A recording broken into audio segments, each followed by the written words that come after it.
इन्हीं ध्रुव जी महाराज के वंश में पृथु जी महाराज हुए, जो अंग के पौत्र हैं। राजा अंग ने जब पुत्रेष्टि यज्ञ किया तो वेन की उत्पत्ति हुई। वेन को ब्राह्मणों ने श्राप देकर के मृत्यु के घाट उतार दिया। आतताई था, धूर्त राजा था। अपने राज्य में भगवान के सारे हवन यज्ञ इत्यादि धार्मिक कार्य सब बंद करा दिए। तो संत जनों ने श्राप देकर उसे भस्म कर दिया। फिर उसी की देह को मत करके पृथु जी महाराज भगवान के कलांश अवतार के रूप में उत्पन्न हुए। उन पृथु जी महाराज ने पृथ्वी का दोहन किया। इस पृथ्वी ने उक्रांत राजाओं की वृत्ति देख करके, मनुष्य की वृत्ति विपरीत देख करके कि भगवान के यशगान कीर्ति में किसी का मन नहीं है, इसलिए भगवान की प्रेरणा से पृथ्वी ने सारी औषधियां, सारी वनस्पतियां छिपा दी। अकाल पड़ गया, सब भूखे मरने लगे। तभी पृथु जी महाराज का राज्याभिषेक हुआ। संतों ने इन्हें राज सिंहासन पर आरूढ़ करा करके राज्य की व्यवस्था संभालने के लिए इनका आह्वान किया। पृथु जी महाराज भगवान के अंश हैं, तो उन्होंने जब देखा कि पृथ्वी ने सारी वनस्पतियां, सारी औषधियां अपने गर्भ में छिपा ली, तो धनुष बाण लेकर के पृथ्वी को दंड देने की भावना से आगे बढ़े। तभी पृथ्वी माता ने गौ का रूप धारण करके भगवान की, पृथु जी महाराज की वंदना करी, स्तुति करी और सभी पदार्थों को दोहन की युक्ति बताई। तभी पृथु जी महाराज ने इस पृथ्वी से सारी औषधियां और वनस्पतियां दूह ली। ऋषि मुनियों ने अपने ध्यान की वस्तुएं, साधना की वस्तुएं दूह ली। देवताओं ने अपने योग्य सुख साधन दूह लिए। सबने अपने अपने हिसाब से इस पृथ्वी माता से मनवांछित फल प्राप्त किए। और यह पृथ्वी जो ऊंची नीची थी, पृथु जी महाराज ने इन्हें समतल किया ताकि कंदराओं का जल इसमें रीझ सके और जल की प्राप्ति हो सके। धरती में जल बरसता रहे, मेघ बरसते रहें और जल स्थिर रह सके, इसलिए भूमि को समतल करके इस पे वनस्पति की उत्पत्ति होने लगी। बोले पृथु जी महाराज की जय। फिर उन्होंने, पृथु जी महाराज ने अपनी प्रजा को चारों तरफ से चौमुखी सुखी करके अभय का दान दिया, उत्तम ज्ञान का उपदेश दिया, एकादशी व्रत धारण करने की प्रेरणा दी। जब सारी प्रजा उनका यशगान करने लगी तो पृथु जी महाराज बोले, ये मेरी कीर्ति नहीं है, भगवान के अनन्य भक्त हैं, इसमें मेरा कोई कंट्रीब्यूशन नहीं है, मेरी कोई विशेषता नहीं है, मैं तो तुम जैसा ही हूं। ये कीर्ति, ये यश, ये श्रेय भगवान को देने योग्य है, उन्हीं की कृपा से सब प्राप्त है। ये प्राप्त होता है साधन से। इसलिए प्रत्येक प्राणी को भगवान के लिए एकादशी व्रत रखना चाहिए, उनकी दया कृपा का पात्र बनने के लिए। एकादशी व्रत को रखने वाला भगवान के प्रेम का पात्र बनता है। धीरे धीरे उसके मन में शुद्धता आने लगती है। यह व्रत जीवन पर्यंत चलता है और प्रतिदिन भगवान को भोग लगा करके ही भोजन करें, ऐसी घोषणा कर दी। प्रजाजन एकादशी 15 दिन में एक बार आती है। पूर्णिमा से 4 दिन पहले, अमावस्या से 4 दिन पहले, एक कृष्ण पक्ष में और एक शुक्ल पक्ष में। एकादशी व्रत का इतना बड़ा महत्व है कि कोई व्रत रखो ना रखो, एकादशी रखने मात्र से भगवान द्रवीभूत हो जाते हैं, सतोगुण की जीवन में वृद्धि होती है। एकादशी के दिन अन्न में पाप का वास होता है, इसलिए अन्नादि त्याज्य होते हैं। फलाहार इत्यादि लेकर के इस व्रत की पूर्ति होती है। द्वादशी रहते ही व्रत तोड़ करके भगवान राधा माधव या भगवान विष्णु का पूजन करके फिर जलान्न ग्रहण करना होता है। इसलिए जो भक्त एकादशी इत्यादि व्रतों का पारायण करते हुए नियमित रूप से जो खुद खाए वही भगवान को भोग लगाए। आप लोगों में से कितने इतने ऐसे लोग हैं जो प्रतिदिन भगवान को भोग लगाकर ही भोजन करते हैं? बताइए। अच्छा, काफी संख्या में, अच्छी बात है। और जो लोग ऐसा नहीं करते हैं वो प्रयास करें, भगवान से अपना संबंध स्थापित करें। या तो उन्हें पिता मान लें, आप पुत्र बन जाएं, पुत्री बन जाएं, या उन्हें स्वामी मान लें, आप सेवक बन जाएं। कोई संबंध उनसे होना चाहिए, या उन्हें अपना प्राण पति मान लें, आप सब उनकी पत्नियां बन जाएं, या उन्हें स्वामी मान लें या सख्य मान लें, मित्र मान लें, कोई संबंध उनसे हो आपका। स्वामी सेवक संबंध भी अत्यंत उत्तम है। वैसे तो प्रकृति सारी प्रकृति के विकार से शरीरों की रचना होती है, तो प्रकृति स्त्री है, नारी है, पुरुष पुरुषोत्तम भगवान है, नरोत्तम नारायणम नरम चेवो नरोत्तमम, नरों में उत्तम जो है वो नरोत्तम भगवान नारायणी।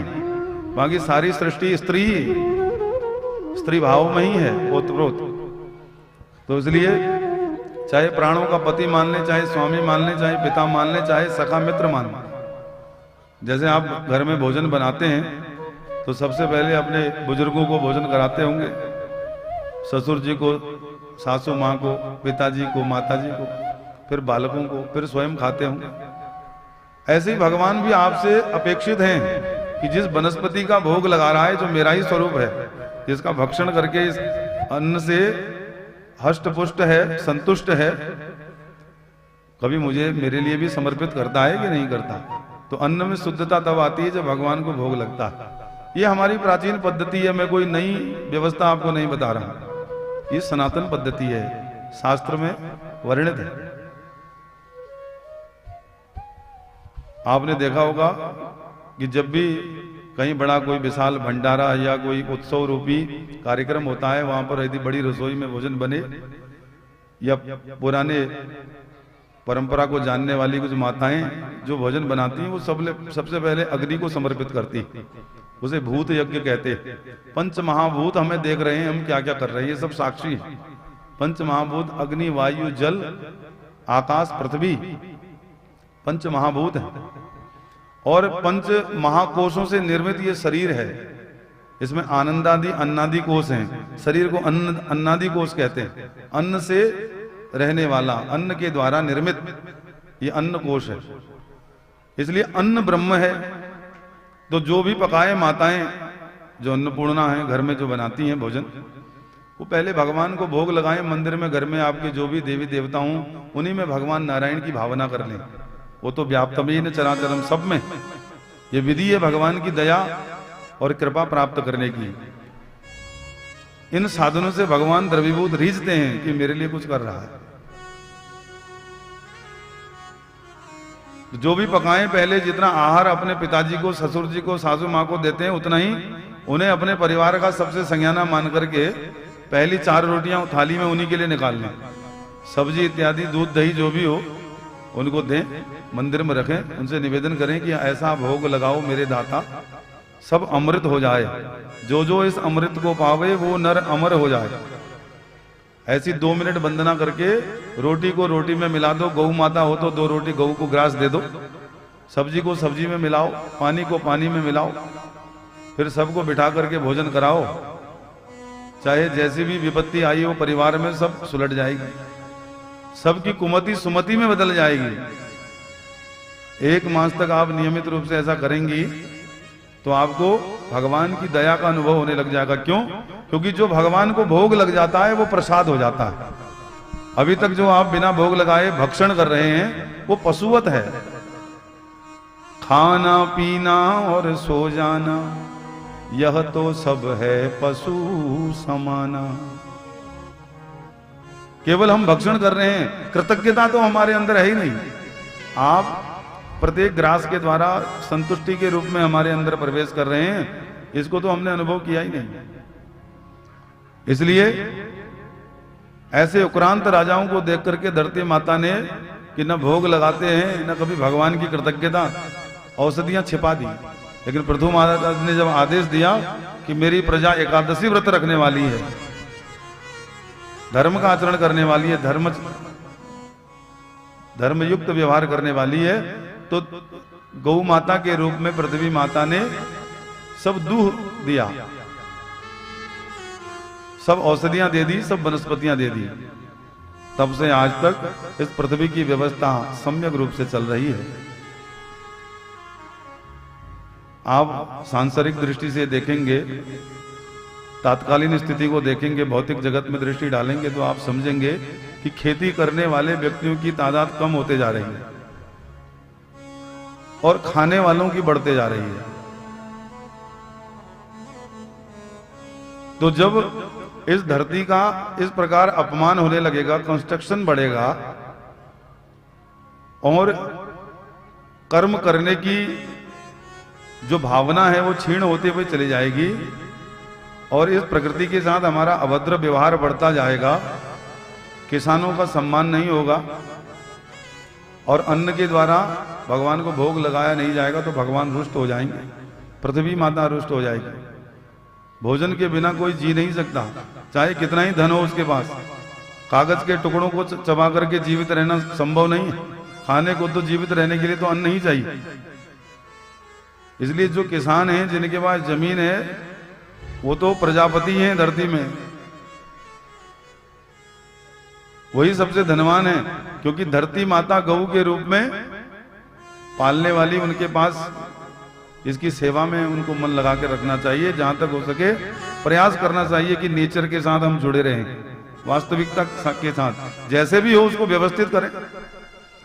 यदि आप कर पाने में सामर्थ्य नहीं है तो दूसरों का सहयोग भी प्राप्त कर सकते हैं। इस प्रकार भगवान के फिर 100 यज्ञ किए पृथ्वी जी महाराज ने। पृथ्वी जब आनंदमय होगी, प्रजा प्रसन्न होगी, सब यज्ञगान करने लगे। 100वें यज्ञ में यज्ञ का घोड़ा चुरा करके इंद्र भागे, द्वंद्व होने लगा तो भगवान प्रकट हो गए। भगवान ने कहा पृथ्वी जी महाराज रहने दो, ये यज्ञ करने की तुम्हें आवश्यकता ही नहीं है। बिना यज्ञ करे 100वें यज्ञ करे, तुम्हारे 100 यज्ञ पूर्ण हो गए, मैंने स्वीकार कर दिए। इसलिए अगली बार तुम इंद्र बनोगे, मैं तुम्हें इंद्र बनाऊंगा। इस बार मैंने इंद्र बना रखा है, 100 यज्ञ करने वाला इंद्र हो जाता है, उसको इंद्रासन प्राप्त हो जाता है। 99 यज्ञ कर चुके हैं, 100वें यज्ञ में इंद्र ने बाधा डाली तो भगवान भी आ गए, कहने लगे कि मैंने ही इंद्र को इंद्रासन दिया है, इसलिए तुम्हारे 100 यज्ञ पूर्ण हो गए, मैंने स्वीकार कर लिए। मांगो और क्या वर चाहिए तुम्हें, जो मांगते हो मैं वो देने को तैयार हूं। बिना यज्ञ किए ही यज्ञ पूर्ण कर दिए भगवान। 100वें यज्ञ की पूर्ति भगवान ने स्वयं कर दी। तब पृथ्वी जी महाराज निवेदन कर रहे हैं, प्रभु न कामयि नाथ तदप्यहम क्वचिन न यत्र युष्मच्चरणाम्बुजासव महत्तमांतर हृदयान मुखोच्युतो विधस्त्व कर्णायुत में समीवर। हे प्रभु, यदि आप मुझे वरदान देना चाहते हो तो 1000 कान दे दो मुझे, जिनसे मैं निरंतर आपकी कथा सुनता रहूं। ऐसा अलौकिक वरदान मांगा। आपकी कथाओं को सुनकर के सारा द्वंद्व ही मिट जाता है। आपकी माधुरी निधि बही और 2 वचन आपने कहे, सारा क्लेश ही मिट गया और सर्व कर्मों, सारे प्रकार के कर्मों की पूर्ति भी हो गई आपके श्रवण से ही। तो इसका मतलब आपका श्रवण अनंत उत्तम और श्रेष्ठ है। इसलिए यदि आप देना चाहते हो तो आप सहस्र मुख वाले हैं, सहस्र शीरः पुरुकः सहस्राक्षः सहस्रपाद। आपके हजारों सिर हैं, हजारों कान हैं, हजारों पैर हैं, हजारों हाथ। 1000 कान मुझे भी दे दो आप, जो मैं निरंतर हजारों कानों से आपकी कथा सुनता रहूं। ये 2 कान कम है कथा सुनने के। इस भाव से पृथ्वी जी महाराज ने वरदान मांगा। भगवान गदगद हो गए, प्रसन्न हो गए। तथास्तु वरदान दे करके कहने लगे कि चिरकाल तक इस पृथ्वी का आनंद भोगो, तदुपरांत जब देह का त्याग करोगे तो वैकुंठ विराजमान हो जाओगे। जय श्री राधे, जय जय श्री राधे। सज्जनों,